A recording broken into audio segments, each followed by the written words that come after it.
his house. It's in the middle of London. Each room is decorated like a different. They're themed on the tarot. Speaking of tarot cards, Right. so you've got the Sagittarius room. Really? Yeah. What's your sign, by the way? Since we were talking about. Well, we're Geminis. Well, I'm a twin. You're so- Gemini. Yeah. Oh, right. And so I'm a Cancer, which is right next to it. Okay. So somebody said, "Did you ever notice all your friends are like close in the spectrum?" Is that how it is? Really? After they pointed that out, I was like, "God, the people that It's not to say that I don't have any friends that are, whatever, Capricorns or something, but Yeah. it just seems like you do hit it off like quicker with people that are close." Yeah. Thanks.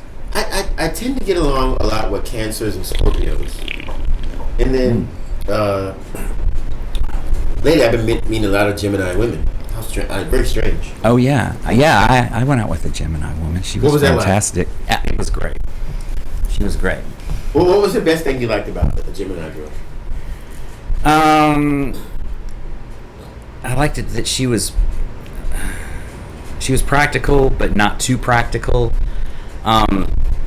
Because I can be completely impractical.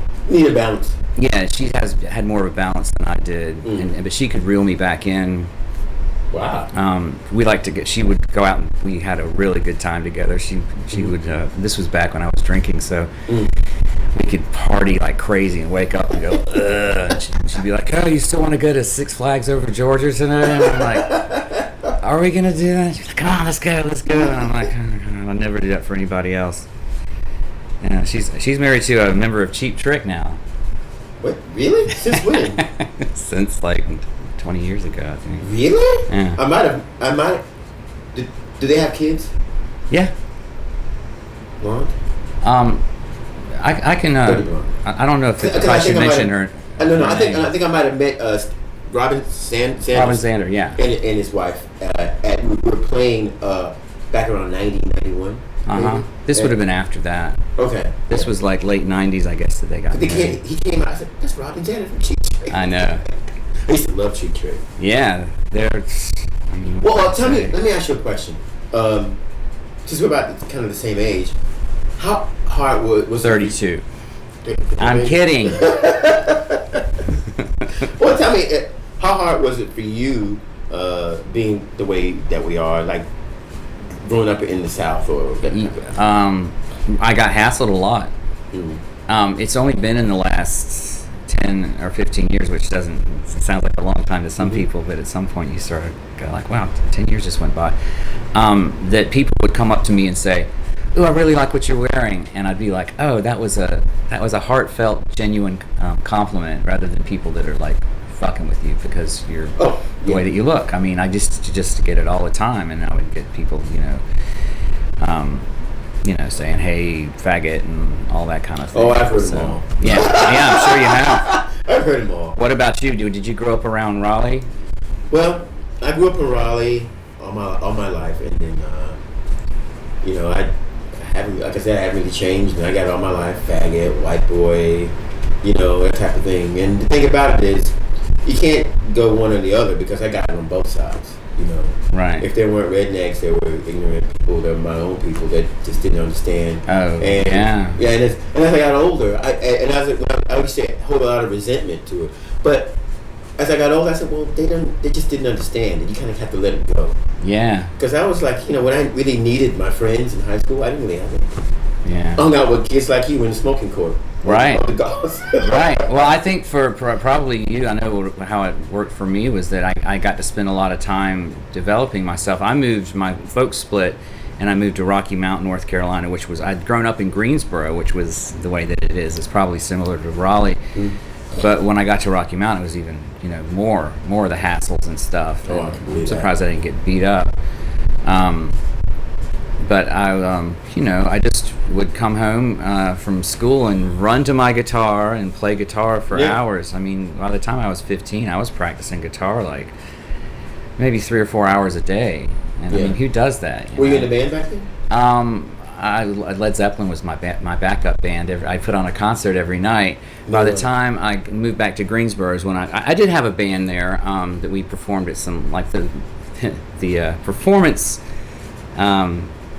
whatever, the opportunities for performance were very limited in Rocky Mount, North Carolina. And so, but when I moved back to Greensboro, I started bands. What bands were they? What I've known in here? No, I mean like junior high school. I had one called Mad Hatter. Cool. The Tea Party. Love it. Snidely Whiplash. Love it.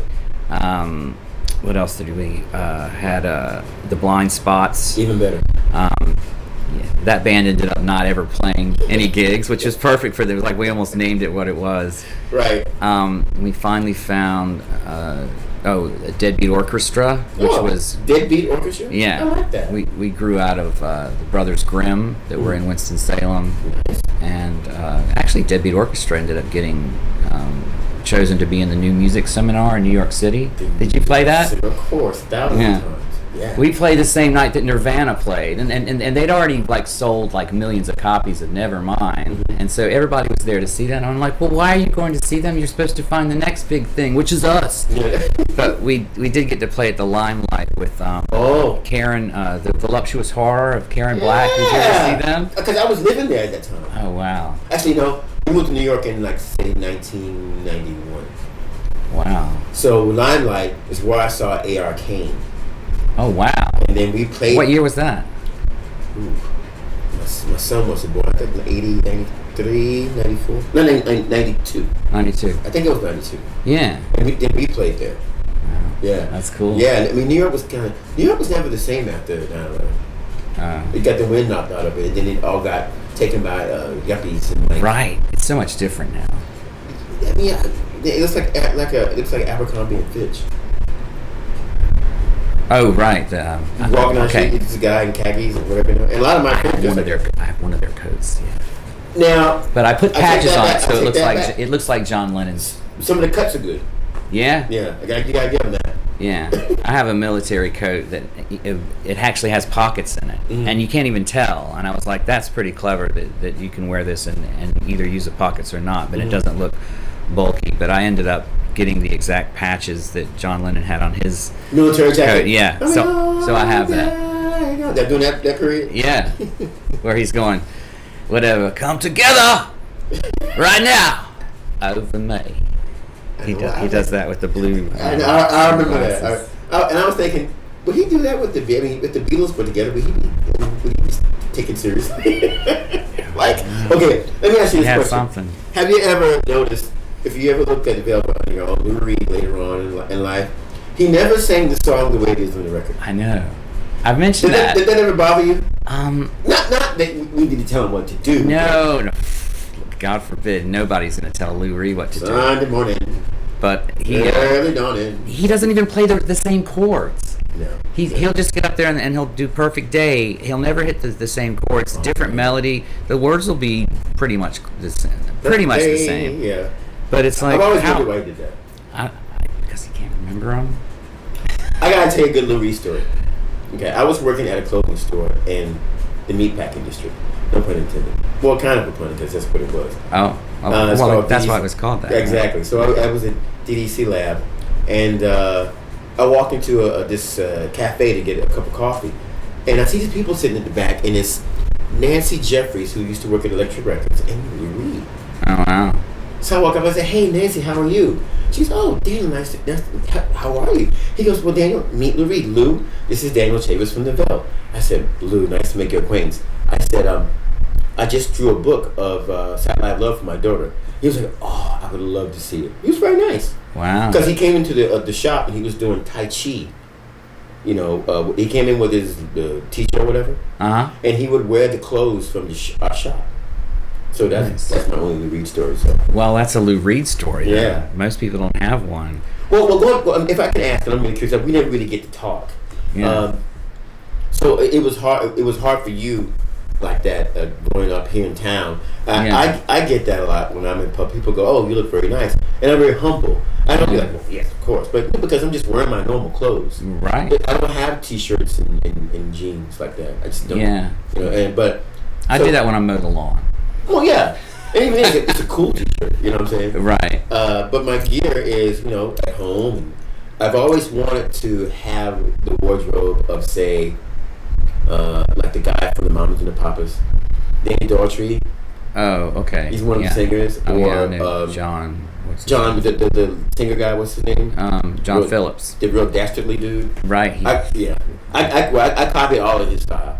Either that or Neil Young, Arthur Lee, or of course Jimi Hendrix. Of course. Yeah. Kind of a hip. So I kind of laid back into more of a hippie-ish type of aesthetic. But that being said, is that when I'm walking around town, it's easy to stand out because they just because it's Raleigh. Well, yeah. Well, there's not a lot of style walking around. Yeah. I love Raleigh, but it's just not that place. Yeah. And when I'm in New York, right, it's kind of different. You can be a little more. Yeah. But I still get it in New York too. Yeah. Because you have to be brave to be who you are. Yeah. Don't you think so? Well, yeah. I don't get to wear my platforms when I'm in New York because I walk so much, and these things are like. They're awesome. But thanks. But yeah, mainly here, I'll get compliments. But the cool thing about compliments for me now is that you can sort of figure out what's in style, because bell bottoms, which I've been wearing for God, it's like 20-something years now. People will come up in the last few years, I really like your bell bottoms, and it's like, oh, they're back. They're back. Yeah. Or big sunglasses for a while. For chicks, yeah. Yeah. And it is usually chicks. I don't know. I mean, they're not going to there are no dudes around going to be doing all that. You complimented me on what I was wearing when I first met all the you. time I saw it, this motherfucker's off the chain. Yeah. We talk about you all the time. Now her shop's closed down. Oh, who's this? Well, our tailor shop. Oh, right, yeah. So when the pandemic hit, I was richer than God, but I mean, I had not really disposable income. I was saving my money to pay rent, but I got a lot of things, a lot of gear that I needed to have fixed. Because I got fat during the pandemic and I had to kind of get it bigger. And now I'm having her make them smaller again. Oh yeah, so she's still working out of her house, right? Yeah. What's her name? I can't think of her name right now. I know. I don't remember. I know her husband's name's Chet because I thought about Chet Baker. Yeah. But I don't remember. He said I don't remember her name. Just how stupid. But anyway, she does really, really good work. Yeah. I can't think of a person that she goes. You and one other person are the only people that give me this type of material to work with. And I was like, yes, right. We talked about it, But nice.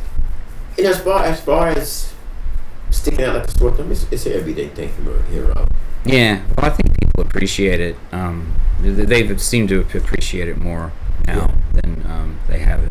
But it's good. I'm really glad that people are coming around. Yeah. You're a trendsetter, so when you do that, you have to be bold, and you probably take some flack, Well, the thing is, innately, we've always been that way. It's not to me, and I know it's not about trends. They call it a trend. We just being who we are.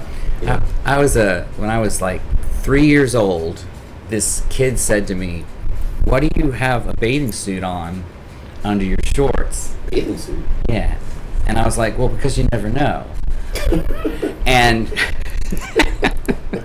I didn't think about that. But my concept, I do remember, was that if there was a pool or a lake or something, and I grew up in a neighborhood you could run around everywhere and run off into the woods and stuff. Back then, yeah. And so if there was a place where you could swim, I was swimming. And I had this kid came up to me one day and he goes, "Hey, check it out!" And he he said, "I'm wearing a bathing suit," and I was like, "Yeah." And I thought about that so many years later. I kind of did. I was 3. That's great. Yeah. So that was. I gotta say something. I'm really overwhelmed by coming to this place because it is not only do we look like we live. Right. Pretty much. I think Captain Kirk said a room should reflect its occupant, and I remember him saying that. And he I was did like, say that? yeah. Wow. I can't tell you the episode. I'm not that much of a Trekkie, but I did have a Captain Kirk T-shirt when I was a kid because they had them in, what do you call it? The not reruns or the syndication. Syndication. Thank you. Have you always lived here? I grew up in Greensboro, in this house. Oh, in this house. I lived in Ruby Red for a while. Do you know what that is? There's the Ruby Deluxe now. Mm-hmm. Originally, there was a thing called Ruby Red, which was called an artist sharing community. Roger had a place. Wait a minute, where is place that? there? It's on North West Street. It's there's a place called the Cardinal. There was the Glam Lounge. Perfectly. There was a place called the Glam Lounge where you could get your hair and your nails done, and then right next to it was the Ruby Red. It's an old warehouse that people could like. I had a Rooster for the Masses rehearsed next to me, and my friend. That's not over Craig near Hilton. off of Glenwood Avenue, is it? If you're on Peace Street, you know where the there's the cycle shop there. Yeah, Fike Bike Shop. Yeah. Yeah, that's right there Up on that the street? corner. It's up. Yeah, it goes When up. it was down, was it that house that was down to the right hand side? To the right hand And they side, closed and it? it goes all the way down. Yeah, Yeah, and they closed it. They came in and said, "Hey, there's this thing burned down in San Francisco where it was a warehouse, and it was the same thing where there was lots of people living there." And I saw pictures of it, and they were like, "Yeah, this looks similar to that place." And the guy who was running it, Tim Lemuel, said, he was unfortunately or fortunately, he was completely forthright with them and said, "That's what I modeled this place after." Wow. And they had people come in there and like he had to redo it so many times because of codes for this and codes for that. He had a film studio in there, and he had to cut the tops off the walls so it wouldn't be like rooms. It would just be like little partitions. I remember that. Yeah. So you were living there too? Yeah, it wasn't street legal. You're not supposed to. No, I got you. Yeah, it's not zoned for residential Yeah. living. So I would have to I had a bunch of recording equipment, and I would just get the bed and like set it up on the side and make it look more like a studio in there if they had people come and look at it. Yeah. I miss that underbelly of Raleigh that used to happen. Like, Raleigh was a lot cooler when it was like younger. Yeah. I'd say I remember like the late '70s, early '80s. It was like it was more interesting little things like that, like mom and pop stuff. You know what I mean? Yeah. I really remember. I remember. Well, back when Hillsborough Street was popping. All the punk rockers went. That's where COC hung out. Ugly Americans. Right. All those guys hung out around the area where the brewery was. Right. There was more little nuances of bands that were doing things. People that were artists living around that area, like doing things like you did back then. Yeah, I was in Greensboro. I went to UNCG. Okay. But I only came through. I think we played the brewery one time, and I played at Cat's Cradle a couple times. Played, but I didn't spend a lot of time in Raleigh. There's a cool movie though called Bandwagon. Do you remember when they were shooting that in the mid-90s? With Doug and the Connells in there? I know that Jack Kane was in it because he played a bouncer at the brewery, and there was a scene where they were in the brewery. Yeah. Yeah, well, Doug was in it. Some of the Connells were in it. Yeah. Okay. It was hilarious. Yeah. Yeah, Raleigh had a kind of je ne sais quoi back then. I can't really put my finger on it. Yeah. And like those films with the bands in it and everybody's. Now it's kind of, would you think it's kind of different nowadays? Well, I can say that it's I moved here in 2006, and so I missed all that. I lived in Nashville, Tennessee for about 10 years. Wow. Okay. Into mid to the late 90s and the early 2000s. So, and that was a fun town back then too. Yeah, I believe it. But they said that Nashville, like by around 2000, like 100 people were moving there a day. Really? Yeah. Like Raleigh. It's kind of like Raleigh, actually. Right. And they said, I heard a statistic that said something about between 60 and 80 people were moving here every day for, this was a couple of years back. Raleigh or Nashville? Raleigh. Yeah, it's true. Nashville has quadrupled, tripled in the population since the early 2000s. So I don't know what's going to happen with Raleigh, but everybody says that, hello? We're kind of being priced out, to be honest. I would kill for a place like this. Well, I actually live down the street.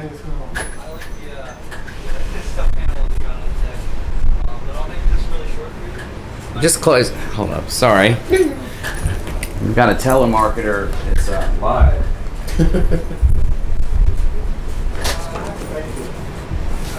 Hey, we're taping a television show, so thanks for coming by, though. That's all right. You'll be famous. You want to interview that guy? We should both go at him. think he's a Spectrum guy or something. Oh no, because I owe him money. Oh, yeah, right. Yeah, I don't have that. Do you do you that? Do you have like what do you call it? Cable or whatever. Yeah. Yeah, because we had it during COVID. So I kept it. Right. Anything else to do? I'm a DVD guy myself. I saw that. Oh, did you see my closet in the kitchen? And my mind went, oh, DVDs. Okay. DVDs. It's the latest. But let me tell you about La Planète Sauvage. I saw it because you know what's up, dude. You when I saw that, I saw La Planète Sauvage when it first came out. Tell my age here. And I was in elementary school, and my mom was doing something. She said, "Oh, your uncle's gonna come pick you up at school, take you to a movie." I said, "Okay, great." So we thought we were gonna go see a kids film. Right. Scared the shit out of me. I bet it did. And I've never forgotten it. That's a freaky movie. Yeah. Now my uncle's a Baptist minister. He don't remember anything about it. He doesn't remember anything. Did I really endorse that? He goes, "Oh, really?" Outing. Yeah. Wow. So tell me a little bit about the show. What's going on? Well, I'm glad you mentioned that. You're doing a better job at interviewing than I am. This is my first interview. But no, this is great. If it's this easy, then I'm happy. I'm the guy for this. I interviewed myself, and this was done from Roger Flake's Technical Wizardry. I love that. Yeah. So we were trying to think of a name, and the first thing I did is I used this, and I just wanted to tell everybody that we taped the first one, and I just wrote, "That's a wrap," because that's what you say. You go, "That's a wrap" when you finish doing the thing, and so we're going to use that, and then I came up with something that was more controversial. What are you going to call it? Public execution. Because I was watching I was watching this movie that was on like the French Revolution, and it was like Goya. It was about the artist Goya, and but I mean I don't want to like turn anybody away, which is crazy because back in the days, like anything you could do to whatever incite somebody, you would do it. Yeah, now you got to be walking on eggshells. So. Kind of, but I mean I think that the intention in that is really good. It's just. So are you gonna be interviewing more people? Or? Oh yeah. In fact, I sent out some invitations, and I've got, Brent Wilson, the actor. Yeah. Why do I know his name? Oh, you know him. He's like us, man. The three of us should go out. You mean tall Brent? Well, he's got the shoes. Silver-haired Brent. Yes. Brent's awesome. Yeah. He is actually. Who else? Okay, I can think of a couple of people. Me, you, Brent. Right. I mean, chicks do, but they do it unconsciously, so they don't do it intentionally with the fact of going up trying to look like it. It's not as audacious. No. To wear necklaces and rings. Who else do we know? There's a couple of brothers I knew. Like, there's Jamil, who works at. I'm gonna have to get all this stuff down because I need to interview as many. I've got a list. Dude, yeah, I definitely do that because you need to meet. And this guy named Micah Gaw, he's a avant pop guy. Well, I'll show you the list. You're like, hey, you're interviewing me and you're on your phone? No, I have the list on here. So this is who I've got. Scott Williams. Hell yeah. Paul Siler. Yeah. I want to buy some of his bell bottoms from Father and Son. Yeah. He got rid of some of them. Yeah, I got him too. Chip Robinson. Right. Chip the T-shirt dude. That was just I don't know who that is. Chip does our merch, and he does it for a lot of bands. So he might be cool to talk to too. We've got Brian. I just talked to him. Yeah, I've got Greg Elkins. I know him too. John Howie Sr. Oh yeah, it's Junior actually. Oh, Junior. Yeah, he got back to me. Ocean DeMarco got back to me. Ludi Kane got back to me. Reese McHenry from. Reese just had a bout. Yeah. With cancer. Now she's doing better. She's actually playing back here. She's playing hopscotch. Oh, killer. Yeah, killer. She's awesome. I know one guy you should do. He's in a kind of a country band. Cool. I can't remember because I just ate a gummy and my mind's kind of blanking out. He's really stylish. You just ate a gummy and your mind's blanking out? Yeah. You really lit. I thought you were making up a saying. No, I'm not. Like, did I get a little cuckoo franernale on you? See, you ever say that? He knows kukla franernale. How is it? Kukla? Kukla franernale. Kukla. Okay. Like, how do you see? Never really. It's like I don't want to like get like all Kukla, Fran, and Ollie on you, but when I looked at you, I could see your aura is just huge. I'll send you his link. He's a okay. country artist. Yeah, hook me up because I've got about 20 people on here, but you know. Okay, so you were saying you started this show. I don't want to interrupt you. No, this is Roger's idea, and Roger's like, man, whenever you start talking, you just get on this thing and this. You would be a good interviewist. And I was like, cool. I said, yeah, I'll do it. And I've worked with Roger before. He did the. Did you see the video he did for the Space Cadet? Yeah, you sent me that before. Yeah. Yeah, I'm surfing in outer space. Yeah, it's been a while. Yeah. I'm surfing on a guitar in outer space. Makes sense to me. And so right. And it's that guitar right there that's in the corner in there. I mean, that one looks like it was born in outer space anyway. I mean, it's made of stardust. So Robin has one like that. You know Cocktail Twins, right? Yeah. Plays the same kind of guitar in the video "Crushed" from "Lonely as an Eyesore." Okay. Yeah. I wrote a song called "Eyesore." No way. Yeah. So, are you going to be continuing playing? Or? That's the $1 zillion question, my friend. You can't let all this go to waste. At some point, I think if there's an audience out there, I'd love writing songs. It just, do you write songs? Do you like write one on the way from the car to the house and like? You know what's really strange? Whenever I eat gummies or whatever, I just start going in and just writing mad tracks. Mm-hmm. You know, not that I can't do without it, but when I'm doing something I hate, like, you know, I'm working or something, like my job or something, I just come up with things. I gotta write them down. Oh, I know. You know? Yeah. That's when I'm my most creative. That's exactly what my I worked at Cup of Joe. I don't know, because you're active and you're probably on point in a way that you're stimulated in such a way, but then you have all this extra.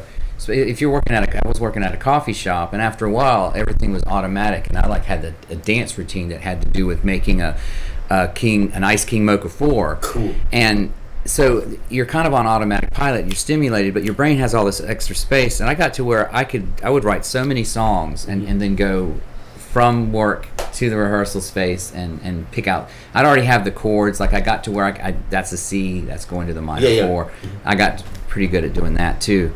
But yeah, I came out with I saw hippie, you're a nice song. I saw hippie, you're a nice song. Awesome. Came out with that. I came out with By Curious. I came out with Garbage à Trois. I mean, you're not going to play out? I'm going to play Garbage à Trois on the 19th. I plug myself. You should be plugging yourself, but since you're interviewing me here. I'm not. You just kind of flipped it. I walked in the house and there you were. I'm like, what the fuck? I know. I already knew you were going to be here, so I already had like, oh, this is going to be so cool. It is awesome. Yeah. Let me ask you a question. See, here we go again. Well, I mean, because I've always seen you walking in the grocery. We didn't really stop and talk. I know. This motherfucker was cool as shit. I'm shy you intimidated me with your... Oh, please. We're walking in Harris Teeter. How intimidating could we be on buying, like, toilet paper or... I don't know. Like, cheap, do you get a bottle of wine. Yeah. You know? Yeah. A lot of things, you know, when I'm on the road and, you know, I drink occasionally, you know, and then I found out, you know, when you had a lot of access to drink and that type of thing, I couldn't really function. And also, it was, you know, when you gain weight, when you do a lot of extra stuff like that, you can't wear cool shit. Because you become bloated and shit. So I had to kind of level off on that a little bit, you know, in terms of drinking and things like that. I mean, that's how did you quit drinking? My clothes. That's the same thing I did, man. And somebody asked me, they said, well, how do you stay so thin? I said, I do it because my clothes don't look as good unless it's like this. And so I did it all for the fashion of it. Yeah, I have this shit hanging over my bed when I'm playing a guitar. For the love of fashion. Yeah, and that 32-inch waist. Yeah. So I can't believe when I walk it. Because, you know, a lot of vintage, like a lot of vintage, people, it's strange, they were skinnier a long time ago. Yeah, maybe. It's funny though. If you think about the 70s, it's like, I'll have the cheese plug. Yeah, well, in the 60s too. Well, it was so different. I don't remember. They did a lot of drugs. The 70s, you can think about cocaine. They just didn't know that drugs, you know, had the consequences back then. So they would do a lot. Morrison apparently, you know, he was a little bit portlier when he was in film school at UCLA, but then he ended up living on this rooftop. And all he did was, you know, smoke pot and do acid, And I don't know. I've done acid a few times. I drank a lot while I was on acid, but I couldn't, for the life of me, like want to eat anything. It would have been like weird.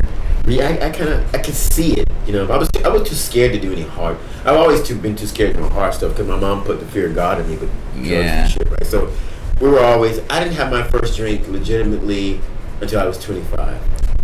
Wow. And that was with Robin in England. He thought it was the funniest thing he'd ever seen.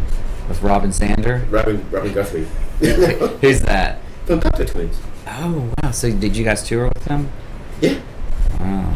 Well, the first time he produced our record, and that was in England, the one that never came out. You know, so we're getting ready to put that out on our own label called 5BC. It's 5BC. It's kind of like it's about 480. We want to kind of create the aesthetic and the movement with bands that were kind of like around the time. You know, 40s kind of changed them more like Americana, and it's very pop now. Okay. You know, and when I talk about things like that, I try to be objective and not say, oh, well, they were better back then. Because, you know, a kid that's coming in there who gets accustomed to it the way they are, he's going to like it. Yeah, it's all relative to your experience. Yeah. I really try to, nowadays, to not say things like, oh, that sucks. Because, you know, someone else will like it. People don't like my band. They go, oh, well, you know, everybody's really brave online, you know. Right. So they say a lot of shit about my band. Like, for example, we did a copy of the Spaceman 3 logo. Right, but I turned it upside down, and I put an Afro pick in it with a skull, like our logo. So the guy goes, cool. "Oh, you couldn't even make up your own thing," and instead of getting mad, like my brother loves Facebook arguments. Like I can't stand it. I said, "No, they're friends of ours, you know," and actually one of the members says they think it's cool. Right. So you don't get mad at that. As a matter of fact, why don't you come down to the club? You know, I'll buy you a drink. Nice. Not like fuck you, motherfucker. Blah, blah. That's my brother. He likes that shit. You know, I can't deal with all that shit. Yeah, I can't get fired up over stuff like that. There's just it's always been a thing that you could choose to or choose not to, and now it seems like there's just so many more opportunities for those sort of exchanges to happen. I agree. But you know, the thing that your logo.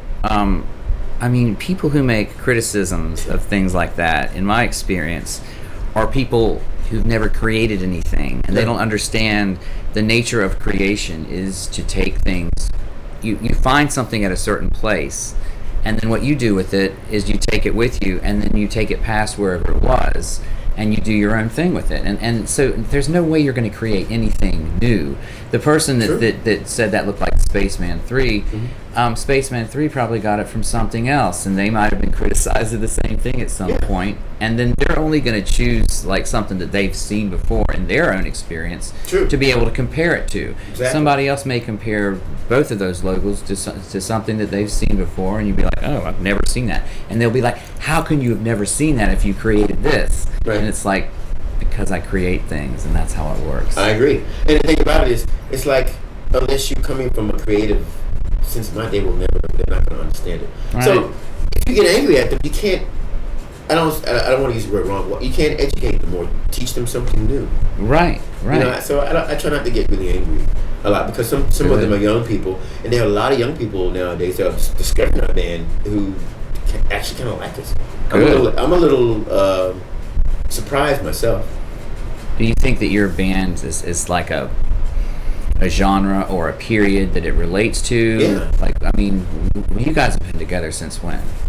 I started to check this out. When I was in junior high school, I started a band called the Psycho Daisies.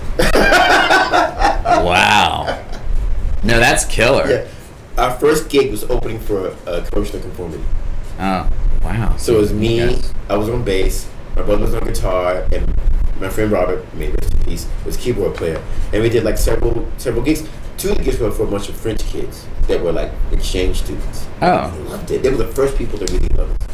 So I was like, yeah, I'm gonna be friends. Blah, blah, blah. So you guys had a je ne sais quoi. Exactly. So we my Led Zeppelin thing goes back as far as just like yours. So I was always trying to get pictures of the Yardbirds during their final tour, because that's when Jimmy Page joined. They were really cool. Oh yeah. You know, they were like real psychedelic, and you could see Led Zeppelin was coming. Right. You know what I'm saying? So when I was at the Yardbirds, it's basically Led Zeppelin, you know. Yeah. And it's going to become. It's amazing.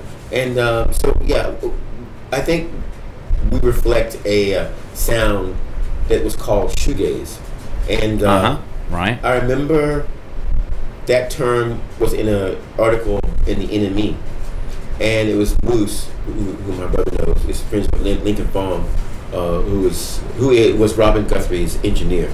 He was in the band Moose, and so they were talking about a published what is it? Article. No, it was in the NME. A journalist. Was writing about their shoes. They're like, what the fuck are you talking about? So they were like always looking down. Mm-hmm. So that phrase was a big article in the NME, and it had Lush, Moose, it had I think of like My Bloody Valentine. yeah, they were in it. And then there was Boo Radley's, I think, maybe. Oh, yeah. And then I think also I love them. Swerve Driver. Oh, yeah. Yeah. Whom we played with before. Oh, cool. They had the dual guitars. Oh, God, yeah. And then, A.R. King. They were all. So that was like for one summer. And I never heard it again. So fast forward to 2023, I'm looking at this article, and I said, Danny, you see this article, top 50 shoegaze bands of all time? He goes, yeah, what about it? He goes, we're in there. He goes, why? He goes, we never called ourselves shoegaze. Right. Well, yeah, that's just like when I was trying to find some clothes online, it says the stuff that I end up getting, 90s, grunge, goth, boho, all these things they combine that says that's what the 90s clothes were like. But in those times, if you combined all those things, then you were kind of rad. Yeah.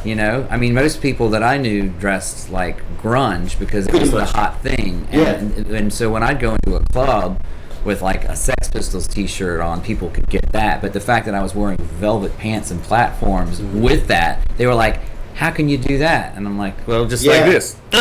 Nobody was doing that. Yeah, it. But when you look back on it, they say that it's like saying the shoegaze thing. That term probably became more popular as referring to it as a retro movement than it was in the time that the movement was actually being, spawned. Well, when the movement was when all those bands were around. Yeah. Never heard that term. You're right. I remember we first went to England to record with Robin. We went to see Lush. I had never heard of it before. I saw them with the Flaming Lips. Yeah, we opened in up Raleigh. Yeah. I think I was at that show. It was at the place was called Magellan's, but it's Disco Rodeo, and now it's a police station. Oh, really? Downtown. I thought it was the same place that. What's Disco Rodeo called now? It's over, near Costco. What's the big venue? It's still in existence. Disco Rodeo. My friend works there. Oh, I should get Jen Verani on here. What's the place called? Do you know what it is? What's it near? Huh? Ritz. The Ritz. Yeah, the Ritz. Oh, yeah. Okay. It was called Magellan's, and they had this big ship. Was the bar? What year was that? 98, 99? 91. Okay. They just come out with Hit to Death in the Future. I was a huge Flaming Lips fan. Wow. But they were opening up for Lush. Wow. Okay. Yeah. We saw them play. You know where Red Hat is? Yeah. Okay. You know where the police station is? Red Hat's here. Last time I was there, I was so drunk I don't remember where it is. Cool. Well, they what are they called? Deep South used to have a club. Okay. Yeah. That building, that brick building right across the street from it. If you're looking at Deep okay, South, yeah. They played there. Oh wow! And what was it called? I don't remember. Because you were there. And I was drunk. I was really drunk. But anyway. If you can remember, then you weren't there. Exactly. The fact that you don't remember proves that you were there. Right. Well, like you said though, at the time, there was never any mention of any shoegaze or whatever it is. Yeah. And when we were in studio every day in 1980, 88, 89 in England, someone new was coming by the studio. One day it was A.R. Kane, Shelley and Orphan one day. Dick Juice came by one day. I'm gonna have to pick your brain both on people to interview and also on bands that. Oh man, they were all like these 480 bands. Any Color Box came over. It was like, wow. anybody at Vinyl, I went back home and was like, why do I need this Vinyl? I know these people. It's like they were really cool people. Yeah. They weren't like super snooty and they were really down to earth people. But the thing about it is, a lot of them didn't want to play out live. They're like, what's the point? So Danny and my brother was like, why don't you guys play? You should come out and play. People we hung out with the most were Wolfgang Press. Oh, see, now I know them. Yeah, Wolfgang Press were funny. They were fun to be around, and we had the best time with them. And I remember, you know who Roddy Frame is? I don't know. He was in Aztec Camera. I don't know what that is either. Aztec Camera was a band, say around the 80s. They were kind of like really kind of not new wave, but they were riding the wave of when the Bunnymen had out Do It Clean and all that kind of thing. Okay, Echo and the Bunnymen? Mm-hmm. Okay, I know that one. And our Welcome to England party was in a hotel on Portobello Road. On Portobello Road. Uh-huh. And they rented a hotel room to welcome us to England. Right? Oh, wow. Well, that's nice. In that room was Daniel Dax, the Jesus and Mary Chain, Robin Guthrie, what's his name from The Clash? He played guitar. Not Mick. Joe Strummer, not Mick Jones. Mick Jones. Yeah. And we all headed to the place called the Portobello Hotel. Well, Damon Albarn was serving drinks. He was a bartender back then. Oh, wow. Yeah. So we was. Did he sing too? No, Was in there? He didn't sing, no. But Ian McCulloch was there. It was just fucking ridiculous. All of our influence. From the Pogues. Who? Did you say Ian McCall? Who is that? Ian Echo and the Bunnymen. He's the singer. Oh, from the Echo and the Bunnymen. But I did meet that guy from the Pogues. Actually, I went out with a friend of his girlfriend, and he couldn't remember my name, and he went, "I'm gonna call you hip hop from now. How about that?" Well, what did you think? I was too drunk. I said, "Yeah, sure." Did you like the Pogues? I did, yeah. Yeah, I think those guys drink a little bit too. I'm surprised they're still alive. Yeah, I know. But overall, yeah. So during that time, we're from that period. So a lot of young kids probably see us and go, "Oh, they were from there." So they really know what the deal is. Right. I would hope they would think that. Yeah, I've seen a lot of like '90s revival stuff happen, and but it's funny you said all these people that you met were so nice, and they were great. And you don't know what to expect from them. But I met a lot of musicians, especially when I was in Nashville, and it was like that. You expect somebody who's known or this and this to have a little chip on their shoulder or whatever, but you realize that you get along with them must mean that you found your place. But how would you know? Because you're looking at yourself from where you are. You can't look at it from the outside. But you're right, though. I mean, but you just don't think about it. We kind of took it for granted. Yeah. Because we had worked so hard to, like going down to DJ's Book of News or Crapshoot Valley, finding the NME and sounds and the Blitz, that type of thing, and then finally to meet them is like. Really? And they're just people, right? They're just like you, and you get along, and you can have conversations about the same things that you're interested in, and you're like amazed that they're just like that too. Yeah, like Robin, we don't even talk about music. Sometimes we just talk about the kids, or we talk about what he had for dinner, or he went on a holiday somewhere. We don't even talk. Sometimes we don't talk about music. So you're still in this guy's Robin Guthrie. Yeah. Yeah. So now that's a new name for me too, but I'll have to. Well, he's got it out. Robin, after Cocktail Twins split, Robin started doing solo stuff. Now recently, he's just started doing some new stuff with a Chinese vocalist, Chinese vocalist dude, and it just came out. It's really good. All right, well, I'll have to look into that too. What's next for you guys? You're on tour right now, right? Are you getting ready? Or we've never really been on a national tour. We've always been lucky to open up for everybody. Roger, you know that. Roger went on when we opened up for the Brian Jonestown Massacre. Oh, wow. Was that just recently when they came? No, I was there. That night. Okay. In between, Anton kept playing because he had this new, I think it's amplifier set up, and he was playing a new 12 string. Between songs he'd go, "Yeah, man, and listen to it. It sounds like this." It was packed. I'm thinking, well, you're getting like a solo performance right there. And the thing about it is, when we went to the show at the Cradle, he's sitting in front of the tour bus in a recline, like a chair you have on the beach, and he had on these striped pants and a striped shirt. I go, "What are you wearing?" He goes, "Oh, it's my pajamas." He goes, "Man, I'm at work." All these striped pants. Yeah. Anton's the best. So we've always opened up for bands. And you opened up for the Pixies? Yeah. That's historic. Yeah. Recently we went on the tour with Brian Jones. They took us up in the Midwest and everything. You know, and they asked us to come to Europe. We went over there to Europe to play. So. Oh, wow. That's Anton really looked out for us. Oh, you know? Good. And think about it. That DIY aesthetic is what I really admire about Anton. You know, just keep putting out records. He just puts out shit. Right. Yeah. I mean, I was amazed at how they have like 36 albums or something. Yeah. So these men, I give it away. Right. So we talked about doing some stuff together with Anton. Wow. But right now, we're getting ready to go on the tour. It's our first national tour by ourselves. And you should film it. You should get Roger to go on tour with you and film it. Yeah, that'll be hot. Oh. We're actually going to be doing that. It kicks off in New York. And that's starting when? August 18th. And we're going to have a new record, a full-length record out. We just did several things. We released a single called Check Out Your Mind. It's a Curtis Mayfield and the Impressions cover. And it's out on a label called Little Cloud Records. Little Cloud Records is a label out of Portland. And the owner we met while playing Levitation in Austin. Huh. We met this guy and another friend of his, and we all got an Airbnb together. And we sat around drinking, hanging out, going to shows. Fucking Slow Dive played. Oh yeah. And fucking that's shoegaze. The Brian Jonestown played. Yeah. And we were hanging with them and just had a great time. And we realized this guy Mike Nesbitt had a label. So 6 years in the making, we just let's do it. So he was like, "Yeah, I'll put out a record." So we got a really good thing going on. Wow. He's awesome.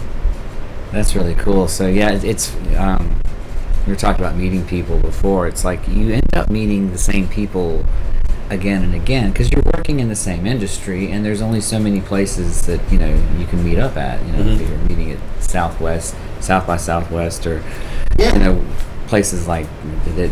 Either you're going to meet other people in other bands, or you're going to meet people that are in the industry as far as record companies. Or Well, I love meeting people. I love creating new relationships. Like we just met and everything. Yeah.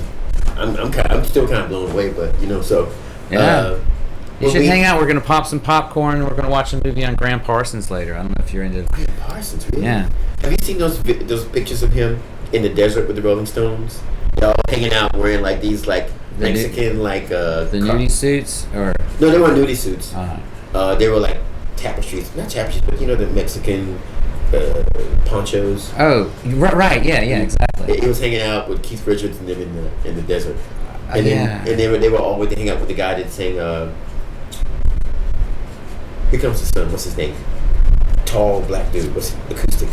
You don't talk. He opened up Woodstock. Is it a? See, now if you hadn't asked me and put me on the spot, I know it was your intention. No, it's is it Bill Withers? Not Bill Withers, but along the same line. But anyway, it'll come to me. But anyway, but yeah, there's always something really intriguing about reading about his story, because isn't he somehow tied in with the Buffalo Springfield? Someone. Oh yeah, the Flying Burrito Brothers. Yeah. So there's Buffalo Springfield and these old splinter bands. Well, Poco, Flying Burrito Brothers, right? Well, he was in the Byrds, and he replaced David Crosby, and also kind of stole his girlfriend. Who did? Graham Parsons stole David Crosby's girlfriend and had a kid with him. Yeah, I know. I don't get that. David Crosby had so many girlfriends. He was the shit. Something else. I heard something about him wearing a leather cape in L.A., and I was like, my brother has one like that. Does he? Yeah. That explains it. Yeah. If you wear a cape, then I think you might appreciate this. You got a cape too? Yes. If their aliens came down and they were amongst people of Earth, which I believe in. Which I do believe in too. That's one of the questions that I had written down, but we didn't need the cards for Daniel. They've just been sitting over here soaking into the couch. But it may be years before an alien living on Earth would see somebody in a cape, and when they did, they're bound to go, "Wow, a cape!" And they were like, Who is that wearing that cape? Right. It's a person that gets to wear a cape. The person who, it's a special person, and they're like, no, that's just a guy wearing a cape. And then the alien would be like, wait a minute. Yeah.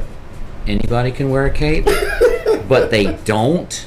Yeah. And people would be like, give them that sad news, and then the alien would go, we thought you were the ones, but obviously, and they just disappear. Well, Like, we didn't choose the capes, and they didn't choose us because of it.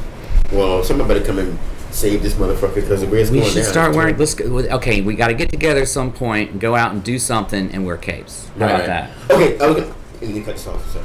Okay, let me ask you a question though. I have I've really been getting into a lot of Moroccan or Afghanistani or Ukrainian kind of clothing. Oh, okay. I thought you were going to say music, but Well, that too. Which I'm going to make up too.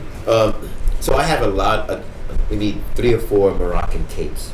Moroccan capes. Yeah, but have you heard the master musicians of Jojoko or Jojoko? no, yes, I have. Yeah. You have that? I used to have it on CD, but I don't have it anymore. But I listen to it quite a bit. Do you have it now? No, I don't even have a CD player anymore. Damn it! Maybe get some great background music. Or that would be. You're right. But Get it on no, vinyl. I saw it on. Listen to it on YouTube. You mean the one that Brian Jones went to record? Yeah, Brian Jones himself went to record that. Another guy whose style I completely try to copy. I have one of his suits. Which one? I'll send you. It's the Pinstripe? yeah. It's pinstripes. It's black and Yellow. red and white. You mean the one where he's got his legs crossed and he's playing the dulcimer like that? There's a picture of him wearing that in this place called Adam Retro online. Yes. You know that place? Yeah. Okay, I'm just Yeah. making sure. I don't assume anything. I was gonna send you them, but yeah, I have those pants and the coat, which is a double-breasted. With the high collar? No, but I do have at least one coat like The that. Regency thing, right? You're right, yeah. Yeah, The I'm madcap clothing. They don't have them anymore. They don't. No. All sold out. Again, the other reason why the aliens are flying away. That's right. Yeah, all sold out. Okay, so let me ask you this question. I have a hard time. I was really into modwear. Right. Okay. But for me, it's streamlined. The cuts are really good. Yeah. But I began to drift away from the tapered pants, going toward bell bottoms. Right. There's a point in the '60s where psychedelia was coming in. You could tell it was coming. Slightly belled more than completely. Mm-hmm. So I'm kind of like drifting away a little bit from kind of modish type of thing. But I only would wear mod suits kind of with a combination of say, for instance, something that would make it still kind of like colorful, like one of those psychedelic neckties or Yeah. the pants. I try to combine a lot of that stuff. You know what I mean? That's What exactly about you? where I'm at. Okay. That's to me the great period is when they had the mod wear from a few years back, but they didn't like spiff up the entire outfit with that. It's the combination of Right. a few elements of that combined with something looser like sandals or jeans or bell-bottom jeans, even better. Totally. And then they've got, like you said, like a neckerchief that's like, Totally. got the psychedelic pattern Totally. and like a cool coat, but it's worn a lot more just sort of casually. Right? This dude is great, man. That's fucking great. I think I get it. if you and I had this conversation, there would be people sitting around going like, "What the fuck are they talking about? That doesn't make it." But you and I are right on it, and you've said that, and I've said that to so many people. What you just said, that period in there, Yeah. like between '68 and like, well, it was only the psychedelic era was really short. It really was. So I would say 66 to Yeah, you're right. It is earlier. 67. Yeah, And then in '66, the mod shit was kind of gone, and then went all out the window. yeah. And then it got to be like just sort of like people were dressing like Creedence Clearwater Revival and Yeah. yeah. But see what you're wearing. That's Yeah. John Fogerty wouldn't have been bold enough to wear that shirt. Man. You don't think so? Look at some of his videos. Okay, all right. Yeah, some of them. Now I Yeah. love Creedence. So, I mean, I you was just can't. telling somebody, but they're still mad at each other. Why? Get over it. I know they need to get back together. Are they still? Most of aren't they all still alive? They're also alive. Yeah. Pink Floyd's doing the same thing. They're going to do the same thing. They're still arguing. Who cares? My brother's an Yeah. asshole. I don't give a fuck about what he says. Yeah. Well, you guys get along, though, don't you? Maybe I shouldn't ask that. You and your brother? Oh yeah, whatever. Yeah. He's a guitar player. Oh, I know. I saw. Yeah, I liked what he was doing. You guys have the 2 guitars too, so that was. Well, we have. Well, in our band we have like maybe four guitars, right? And this is why. Was it 3 when I saw you? I'm sorry to interrupt you. Yeah. 506, you had 3. Okay. Yeah. Okay. And I play sometimes, but my guitar is more droning. Because I'm not very dexterous. So I don't have I can't concentrate. So some of the songs I'm doing a lot of like. Right. Yeah. So mine is not very significant. My brother, however, he's the one that's all that bullshit you hear. Right. Him, that's my brother's guitar. That's Martin Newman. He's a guitar player. Then Hayato. He's the foreign dude, the Japanese dude. Right. He plays guitar. And then there's me. So there's 4. Oh wow. And sometimes when it's really fucked up, we add another guy.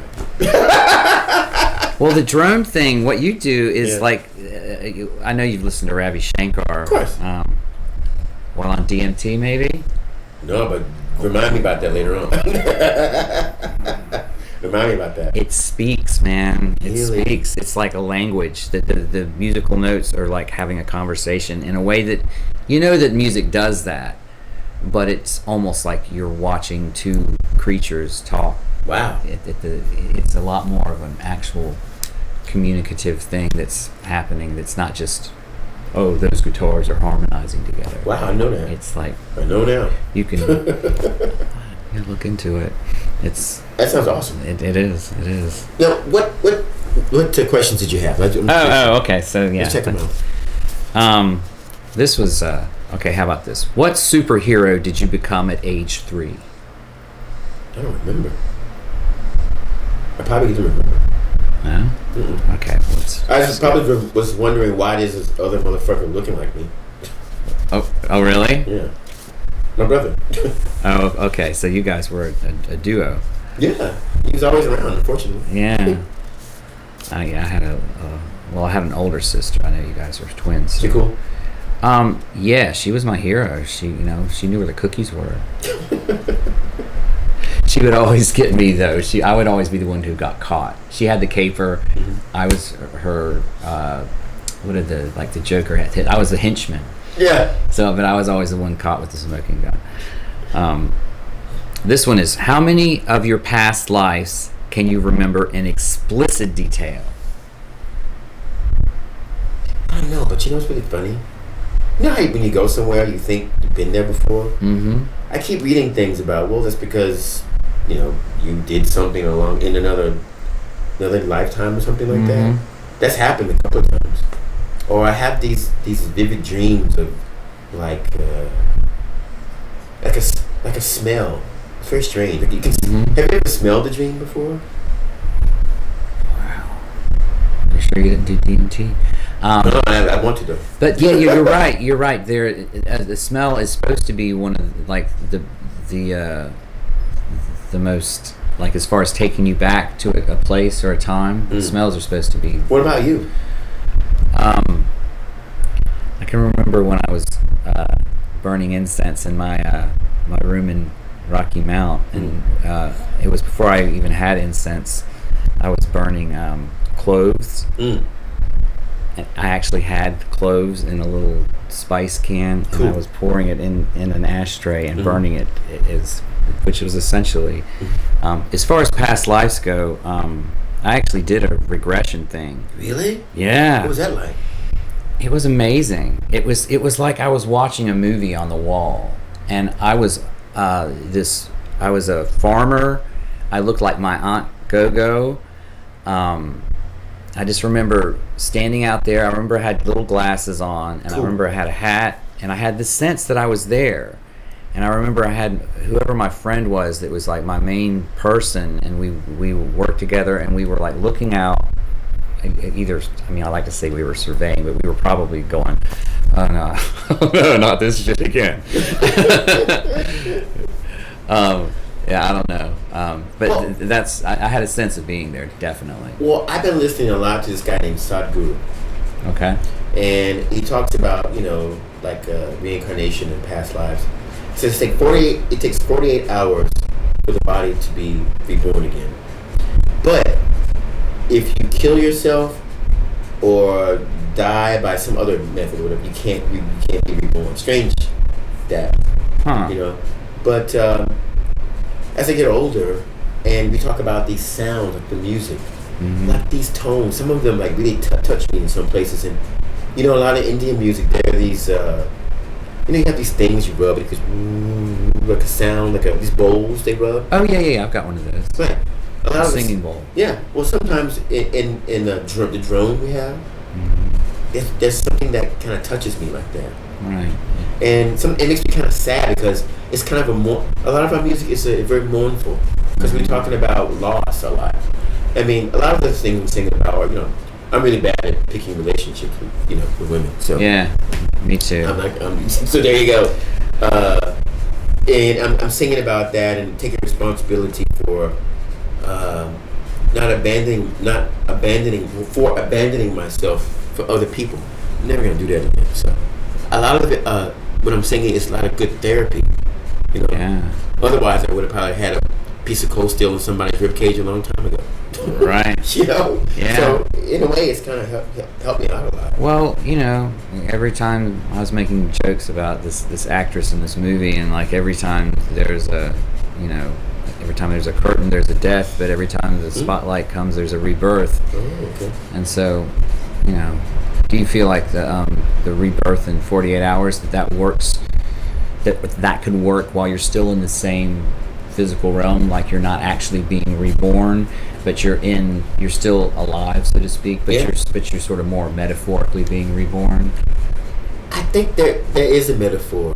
I think so, but I think also some of those guys, I was researching it, some of those guys, they talk like this.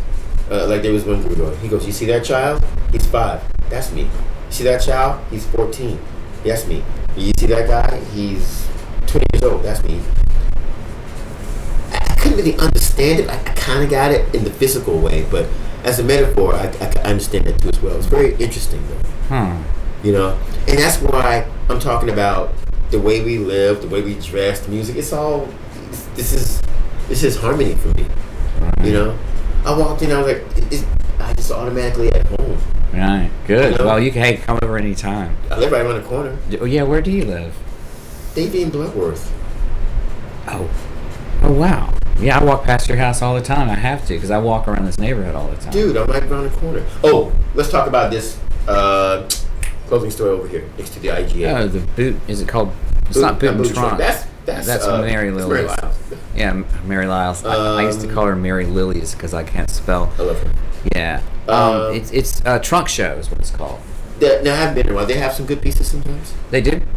It's fun. I like looking around in there. I see a lot of stuff that reminds me of like being a kid, like really, you know, retro stuff and vintage stuff. It's like, oh, my sister had this, you know, something like this one. One thing I do think about places like that here, as far as vintage goes, like we talked about before, a lot of people wear these type of things as a weekend thing.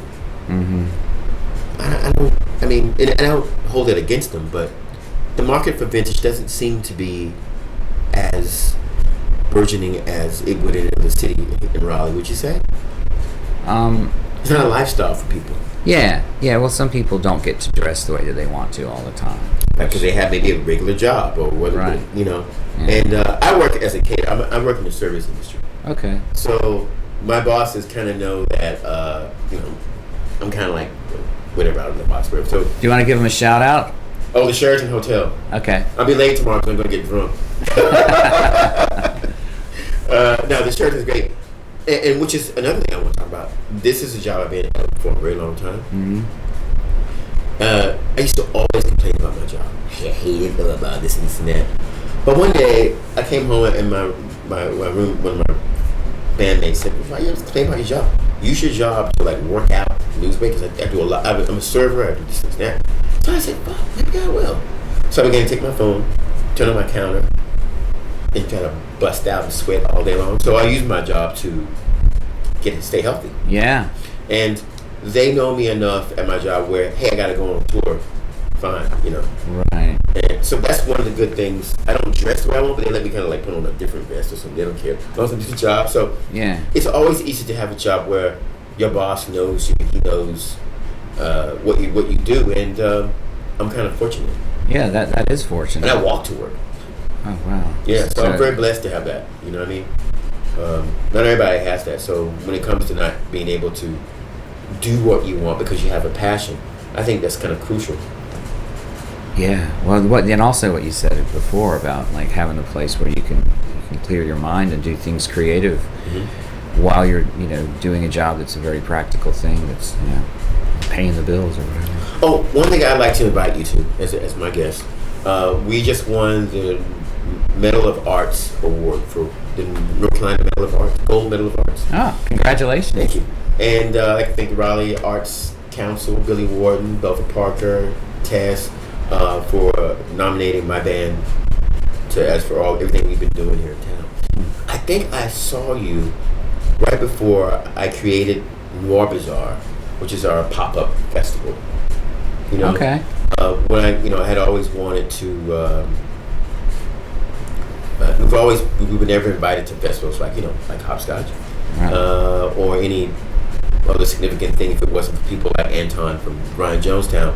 So I said, to my friend Mike Allen, who used to do the Wake Forest listening room, you just want to put together your own festival? I said, sure. Oh wow, yeah, that's a great idea. Yeah. So I got together with these two young guys, Pierce Clausen. He's in a band called Pretty Odd. Great guy.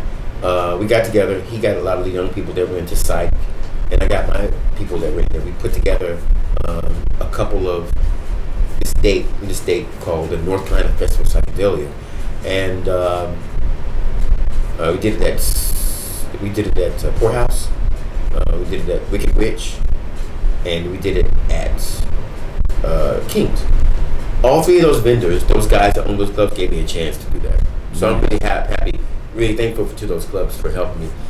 But I felt like that it was a very limiting, and I wanted to encompass everything, like LGBTQ people, obviously black people that do psychedelia, and I wanted to have it as a vehicle. So I stopped it, and I changed the name to Noir Bazaar. So I wanted to do a kind of a black psychedelic thing, but black creatives and other endeavors, which would include everyone. Right. So if black people aren't being included in the other ones, then you got to do what you got to do to include them. Well, so that's great. I wanted to, but I didn't want to be to exclude people, but I wanted to keep it the image of it being a black made thing, right, to show people that there is something different. Good. And we are including everybody. So I got together with my friend Sean Brewster, Bill Johnson, Downtown Raleigh Alliance. They helped me put it on in an event, that kind of not really abandoned, but an empty grocery store underneath Sky House. And we did it. But the thing about it is, I did it with my friend Greg Tate, who was in the band called Burnt Sugar. They're from New York. Now, Greg recently passed. We were getting ready to do a lot of things. So we kept it going on. I've been going up and down the West Coast, getting local bands from every city. Boston, local bands, they're into psych or whatever, that type of thing. And then New York, we've done some. And hopefully, with the Medal of Arts, we can actually try to do another one here in town. Cool. Where you will be playing. Okay. Yeah, I'll see if I can figure out how to do something. Yeah. Thank you. Thank you so much. That's my point. Okay. I want people to see stuff like this. You know what I'm saying? It's just like it's not an anomaly. It's natural, like passing a gallstone. I don't know how else to make it any easier, but yeah. It has to happen, right? Wait. Anything else here? I want to see some of these. Let's see. What else is the other one?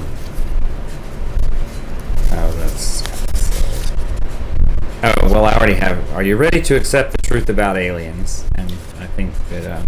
Wait a minute. Okay, now. So, all right. I was really disappointed because Neil deGrasse Tyson says he goes, where is it? And I admire him so much.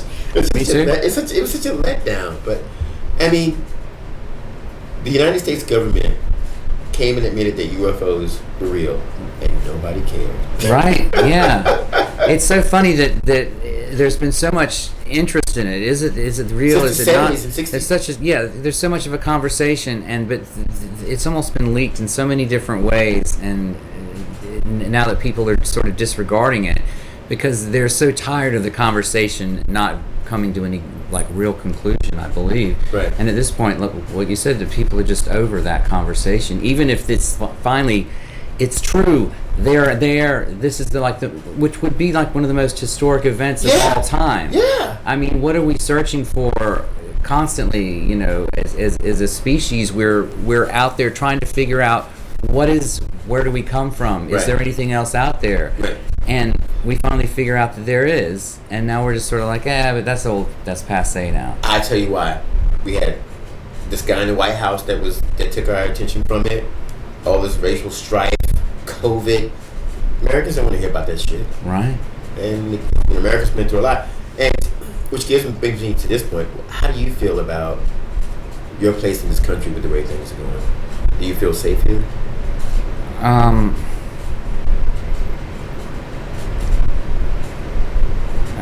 I mean, yes, no, maybe. Yeah. I mean, I just try and sort of focus on the positive things. I agree. And just be grateful for the fact that, I can teach music and I have students that want to do something and are willing to commit to doing something that's creative, a couple hours a day or 15 minutes here and there.